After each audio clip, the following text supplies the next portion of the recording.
kata dengan kerajaan Selangor yang ada sekarang ni bahawa air sudah tak cukup, Menteri Besar pergi ke Ampangan. Dia kata apa Perdana Menteri, Timbalan Menteri kata tak ada air, itu yang banyak tu. La ilaha illallah. Memanglah ada air, tetapi air itu makin hari makin kurang. Itu air mentah, belum proses. Faham tak? Tak tahu Menteri Besar ni faham tak? Dia kata air banyak, lepas tu nak tambahkan air, gunakan membran. Apa membran tu? Kita tanya pakar-pakar air, dia kata itu tak menambah bekalan air. Nak menyucikan air tu mungkin iyalah, nak tapis lebih elok, tapi mahal. Jadi bukan soal bersih air tak bersih, sumber air dah tak cukup dah. Dan bila dah tak cukup, Kerajaan Barisan Nasional waktu itu gonding dengan kerajaan pusat dan gonding dengan pihak kerajaan negeri Pahang. Pasal apa? Nak dapatkan air, bawa daripada negeri Pahang ke Selangor dalam pipe yang besar. Tuan-tuan tahu, saya pergi tengok tempat ni. Sekarang ni kalau nak pergi boleh tengok, pipe-nya besar macam ini. Agak besar lagi kot, tangan saya tak besar sangat. Bawa air melalui bentong sampai ke tempat itu. Saya tak ingat apa di Selangor. Saya pergi tengok, sudah siap, hampir dah nak siap dah. Kontraknya daripada Jepun dan Malaysia, joint venture, bawa air dari situ, dah dekat nak sampai tahun 2014, tahun depan dah nak siap. Tetapi masalahnya kalau siap nak buat apa air itu? Kalau ikut adat Islam tak ada air, matilah kita. Jadi Menteri Besar tak faham. Kita beritahu air ini nak sampai, bagilah kelulusan. Lagipun wang tu bukan dibelanjakan oleh mereka. Kita kerajaan pusat nak belanja, nak buat loji itu, nak siapkan. Bila air masuk ke sungai boleh diproses. Jadi taklah ada krisis air. Saya takut saudara, kerana sampai hari ini tak bagi kelulusan. Perdana Menteri dan saya dah buat keputusan, tak bagi pun tak apa, kita dah keluarkan kontrak, kita nak bagi juga kontrak ni kepada syarikat tu, dia buatlah. Kalau ditahan, jangan salahkan kerajaan pusat, salahkan kerajaan negeri. Tapi jawapannya agak mudah. Kalau nak selesai masalah tu macam mana? Selangor itu kita menangkan, jadikan negeri Barisan Nasional. Beritahu pada kawan-kawan kita yang ada dekat Selangor, senang selesai masalah, bukan masalah air, masalah lain pun selesai kalau rakyat Selangor faham dan menolak Pakatan Pembangkang dan memilih Barisan Nasional untuk menguruskan negeri Selangor. Masalah yang saya sebutkan tadi tak payah kita bangkit, insya-Allah kita akan dapat selesaikan. Jadi apa istimewa negeri Selangor? Tak ada apa-apa. Apa istimewa negeri Kelantan di bawah Pakatan Pembangkang? Tak ada apa-apa. Masalah di Kelantan pun sama teruk. Bekalan air tak ada, tak cukup. Saya pergi ke sana selalu. Lepas tu saya pergi ke sekolah, buka pipe air, tak ada air. Dia bunyi, tak ada air keluar. Di setengah tempat air keluar macam air teh tarik, lebih teruk daripada teh tarik. Jadi saya kesiankan anak-anak murid saya dekat Kelantan. Semua sekolah Kelantan saya bagi beli tapis air, supaya kita dapat keluarkan air bersih, supaya anak-anak kita yang belajar di sekolah jangan minum air kotor dan berpenyakit. Tetapi masalah itu sampai hari ini tak dapat diselesaikan. Jadi saya bertanya dengan saudara, apa yang agak istimewa sangat Pakatan Rakyat ni? Ada dia luar biasa ke, hebat ke? Oh, dia kata kalau bagi kami peluang kerajaan pusat tu, saya akan buat lagi hebat. Saya cabar lagi ni ucapan saya di Muar. Saya ucap di Muar malam ni sampai pukul 2 pagi tak payah. Saya berucap di Muar tadi, saya katakan bahawa Barisan Nasional di bawah pimpinan Yang Amat Berhormat Perdana Menteri telah melaksanakan banyak projek-projek touch point yang menyentuh hati rakyat dengan memberikan bantuan-bantuan seperti bantuan rakyat satu Malaysia. Kita dah buat berbagai-bagai bantuan persekolahan, bantuan teksi, bantuan klinik satu Malaysia, kedai buku satu Malaysia, kedai kain satu Malaysia. Banyak projek-projek bantuan yang telah pun dilaksanakan. Saya cabar Rafizi, saya cabar PKR untuk beritahu sama ada kalau dia menang, kononnya na'udzubillah bentuk kerajaan, apakah bentuk bantuan ini akan diberhentikan. Saya baca hari ini ada SMS, dia jawab, ya kita pun dalam pakatan pun kita akan bagi cash juga, tapi tak buat macam Barisan Nasional buat. Maknanya dasar kita tu betul. Pakatan Pembangkang pun sokong apa yang kita buat. Dia kata buat lebih baik daripada Barisan Nasional.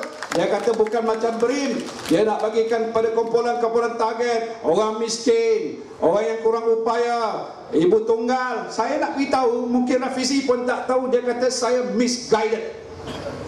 I have been misguided by somebody. Misguided siapa otak dia? Tak ada misguided. Saya faham, saya tahu. Yang dia yang misguided. Yang dia tak tahu bahawa yang kita dah buat ni, bantuan rakyat satu Malaysia ni baru 2 tahun. Yang bantuan untuk orang miskin dah lama buat. Bantuan ibu tunggal pun dah lama kita bagi. Bantuan OKU dah lama kita buat. Itu kita buat, tapi over and above apa yang kita buat sekarang ni, menambah lagi. Bermakna apakah Barisan Nasional pemberian tu lebih banyak dan lebih baik daripada apa yang nak dibuat oleh Pakatan Rakyat. Maknanya we are giving more. Yang ini yang kita fikir penting untuk kita laksanakan. Jadi saudara, kalau dah semua elok, dah baik, apalah nak tukar? Nak tukar? Nak tukar? Tak payahlah. Oh, dia kata mana boleh, mesti tukar. Pasal apa? Pasal banyak corruption, banyak rasuah. Jadi rasuah ini barah. Ya, saya bersetuju. Saya orang pertama yang menyokong usaha untuk membenteras rasuah. Tapi dia juga harus tahu bahawa sejak dulu pun kerajaan Barisan Nasional memerangi rasuah. Dan ini bukan mudah. Kita dulu tubuhkan Badan Pencegah Rasuah. Sekarang ni tak nama BPR lagi, nama dia faham juga awak ni. Pasal ini pendapat dia dekat sini. SPRM, Suruhanjaya Pencegah Rasuah Malaysia. Martabat lebih tinggi, kuasa lagi besar, undang-undang lebih diperkokohkan, penguatkuasaan dibuat secara lebih berkesan. Kemudian kita perkenal lagi undang-undang baru untuk lindungi semua yang beri maklumat, yang dinamakan Whistleblower Act. Dah kita sediakan itu. Dan dengan sebab itu hari ini pihak Badan Antarabangsa yang menilai tentang langkah-langkah membenteras rasuah bagi satu ranking yang lebih baik bagi Malaysia, kerana kita serius untuk menangani masalah rasuah. Sebab itulah kita melihat pada hari ini banyak tindakan-tindakan yang berterusan diambil. Ini tidak bermakna bahawa kita kondon rasuah. Dia boleh berkata banyak rasuah adalah suatu perkara yang amat tidak bertanggungjawab kalau dia buat tuduhan melulu. Memang dia gunakan psikologi ini untuk beritahu pada rakyat bahawa Barisan Nasional rasuah.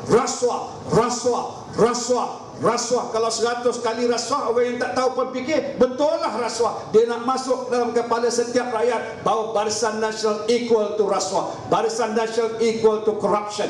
Ini dia buat, walaupun dia tidak ada bukti, walaupun itu hanya statement politik. Saya fikir ini tidak adil.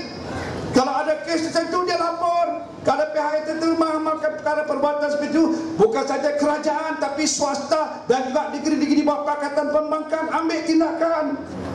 Kita tak lindung soal itu. Ini soal serius. Sebab itu tuan-tuan pemuka pemuyuk, ini betul.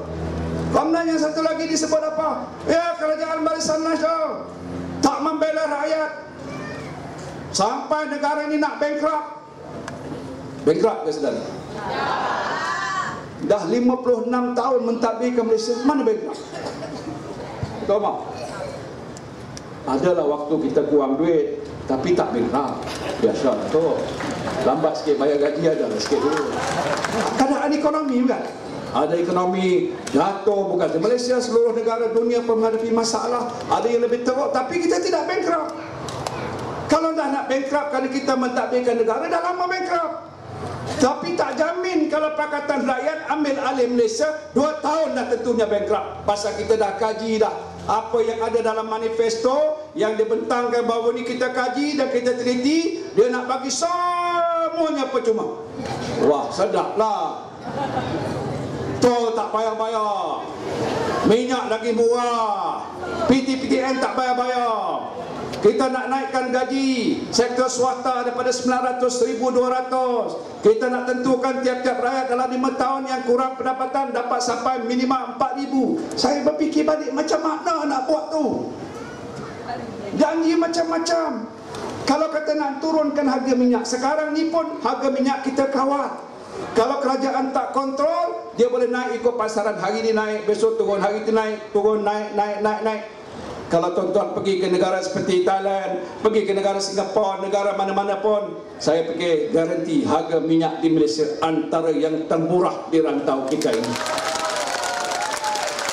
Pasal apa? Kerajaan bagi subsidi 2 bilion 1 bulan, kali 12 bulan bermakna 24 bilion setahun. Itu banyak. Daripada mana duit tu? Ialah terpaksalah kita ambil dari sumber-sumber lain supaya rakyat tak terbeban dengan bayar 24 bilion. Tetapi kalau Anwar Ibrahim kata saya menang, saya nak turunkan harga, berapa bilion lagi yang dia nak tanggung? Lagi 20 bilion, 30 bilion, 40 bilion? Duit mana nak dapat nak menampung kekurangan yang subsidi sampai berpuluh-puluh. Oh, dia kata apa susah, kita ada Petronas. Petronas kan buat untung banyak. Kalau semuanya ni diperah pada Petronas, Petronas ni macam apa, dia kata angsa mas, satu hari besok dah tak ada apa pun, telur dia pun tak ada. Telur angsa lah, bukan telur siapa.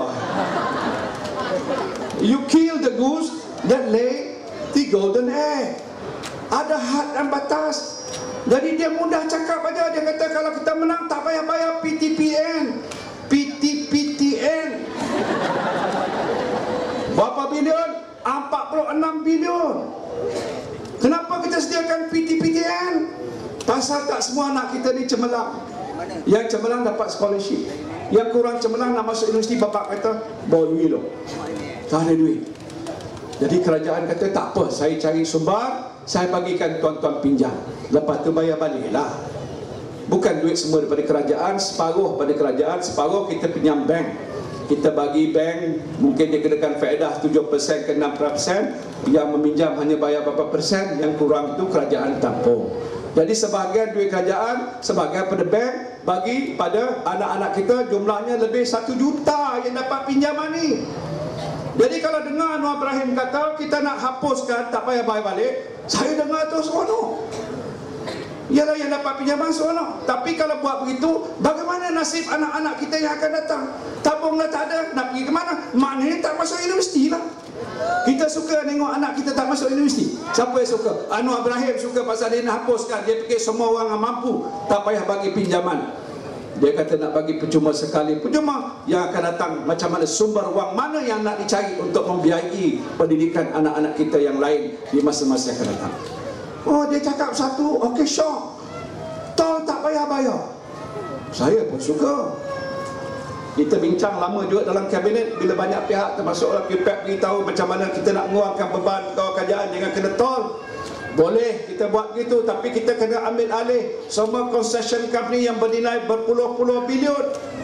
Lagipun kalau kita ambil alih pun besok kita kena uruskan jalan tu yang rosak, yang hancur, yang tak elok, mesti maintain, banyak juga belanja. Sebab itu kita kata biarlah syarikat concession uruskan, tapi kadar yang dikenakan itu janganlah terlalu tinggi. Itu pun dikawal oleh kerajaan. Jadi kalau dia nak hapuskan, dia terpaksa membayar wang yang berbilion-bilion. Lepas tu nak menguruskan lagi, siapa nak buat? Dah ngantuk lah tu, eloklah bawa tidur lah. Jadi saudara, saya nak jemputkan ni, saya cakap yang betul. Saya menyatakan ni apa yang ada dalam banyak kenyataan-kenyataan dan surat-surat yang telah pun dikeluarkan oleh pihak-pihak tertentu, utamanya pihak parti pembangkang. Jadi atas dasar itu, bagi saya bila sampai pilihan raya ini, kita harus membuat penilaian. Nampak mudah masuk kata polling station 5 hari bulan, bila dah serah kad tu ada surat, dia masuk ke dalam, dia bagi ballot paper, kertas undi. Dekat sini guna nombor apa? Nombor 1 Tengku Anan terus masuk, ada dacing. Nombor 1, nombor wahid, saya pun nombor wahid di pagar. Dia ada kena ambil undi kan. Bila dah selesai dah tu, sebelum nak keluar tu suruh cabut undi. Jadi semalam pun saya, orang dia cabut dulu, dia dapat nombor 2, saya automatik dia dapat nombor 1. Kunan dia dapat nombor 1. Jadi dalam kertas undi tu, yang pertama nama Tengku Adnan Tengku Mansor, Barisan Nasional. Sebelah tu ada ruang untuk kita pangkah, kita selawat dulu. Allahumma salli ala Sayyidina Muhammad wa ala ali Sayyidina Muhammad. Doa Tuhan bagi kita taufik hidayah. Bila aku pangkah kunani bermakna akan terbentuk kerajaan Barisan Nasional yang boleh membela nasib bangsa kita. Karena itulah tujuan dan hasrat kita mengundi membentuk kerajaan yang boleh kita percayai, kerajaan yang kita yakini, kerajaan yang mampu membela nasib semua kaum. Itu tujuan kita, bukan lain daripada itu. Jadi macam mudah saja kerja itu. Tapi tentu nak mencapai ke pangkah peringkat dan memangkah tadi, kita buat penilaian. Jadi bila tuan-tuan masuk, ingat cakap saya yang pada hari ini, inilah cakap yang penting, supaya bila kita sampai hari mengundi, kita buat keputusan yang tepat. Bolehlah nilai apa yang pembangkang nak buat. Pasal ini demokrasi. Kita tak sekat dan halang sesiapa pun nak dengar apa-apa. Dalam TV ada, dalam media sosial ada, dalam kempen-kempen seperti ini memang diadakan untuk kita dapat tahu kedudukannya sebenar. Tetapi kita harus membuat keputusan yang bijaksana. Seperkara lagi sebelum saya duduk, saya nak ingatkan ini adalah pertama kali Datuk Seri Najib Tun Abdul Razak memohon mandat untuk menubuhkan kerajaan dalam pilihan raya. Ini pertama kali. Yang lalu itu dia ambil alih daripada Datuk Seri Allah Ahmad Badawi lepas pilihan raya tahun 2008. Lepas tu Pak Nas serah pada Datuk Seri Najib, dia ambil alih tahun 2009. Maka sekarang ini 2013, 4 tahun sudah berlalu. Ini pertama kali pilihan raya umum dia minta bagi mandat pertama. Takkan dia tak bagi. Takkan dia tak bagi. Pasal dia dah buat banyak macam kerja dah. Saya duduk bersama beliau dalam kerajaan tiap-tiap hari. Saya fikir saya kerja kuat, beliau kerja 2 kali lebih kuat daripada saya. Tapi dia lagi muda sikit daripada saya. Tapi dia kerja kuat. Datuk Umar dah biasa dengan Perdana Menteri. Bukan minta naik gaji saja, lain-lain pun dia kerjasama dengan kerajaan. Very good. Terima kasih kepada Datuk Umar. Pegawai kerajaan hari ini, saya bukan nak mengata pasal saya timbalan, tapi kita tahu Datuk Umar memperjuangkan nasib mereka hari ini. Hampir sebahagian besarnya mempunyai pendapatan yang agak, orang kata berpatutan. Nak kata lumayan pun dalam bahasa Indonesia pun lumayan, tapi berpatutan. Kalau cikgu, wah, tak apa ada cikgu kat sini? Ada, cikgu pun boleh tahan, dapat time base. Yang lain-lain pun mungkin agak dia nak dibagi time base pun tak lama lagi. Jadi gaji tambah baik. Tak ada sebab mengapa pegawai kerajaan tak boleh sokong Barisan Nasional. Tak ada sebab. Yang sana tu dia kata kalau dia menang pertama kali dia buat ialah buang pegawai kerajaan yang dah banyak sangat, dia kata. Betul tak? Dia buat statement, dia kata we will reduce the civil servant, kononnya jumlahnya ramai. Sebenarnya dia tak pandai kira. Di Malaysia ni bukan macam negara lain. Kita di sini kalau dikata civil servant, masuk tentera, masuk polis, masuk cikgu, semua masuk. Di negara lain dia tak masuk itu. Jadi kalau ikut formulanya kita berpatutan. Malahan kita perlukan ramai lagi tenaga manusia dalam berbagai kementerian, termasuk Kementerian Pelajaran saya perlukan guru yang lebih ramai. Banyak sekolah yang kita kena buka. Tetapi pihak di sana tak tahu cerita itu. Jadi pegawai kerajaan hari ini saya kira boleh dikatakan hidup dalam keadaan yang selesa. Belumlah cukup orang kata mencukupi segala-galanya. Itu dibuat kajian daripada semasa ke semasa. Saya tahu, saya terlibat di mana segala permohonan, rayuan itu dipertimbangkan daripada semasa ke semasa. Tetapi saya lihat Perdana Menteri kita sentiasa bersikap adil. Dia sentiasa memberi perhatian, cukup teliti. Dan selepas itu dia buat keputusan. Cepat dia buat keputusan. Saya fikir lebih cepat daripada orang-orang dulu. Pasal dia tahu kalau menunggu tu agak menyiksakan. Menunggu lama sangat tu akan menjadi suatu masalah. Jadi dia buat keputusan. Kalau dia mampu, negara maju, pendapatan bertambah, hasil negara pungut meningkat, maka bolehlah kita bagi lebih. Jadi apa masalah kita? Kita nak supaya pegawai kerajaan bukan saja di Putrajaya, di seluruh negara antara yang paling kuat menyokong kepada Barisan Nasional. Kita harap mereka akan sokong kita. Dan saya percaya Perdana Menteri tentu ada pelbagai perkara yang nak dilaksanakan. Dia mengharapkan sokongan setiap rakyat jelata di negara kita ini. Terima kasih. Wabillahi taufiq wal hidayah. Assalamualaikum warahmatullahi wabarakatuh.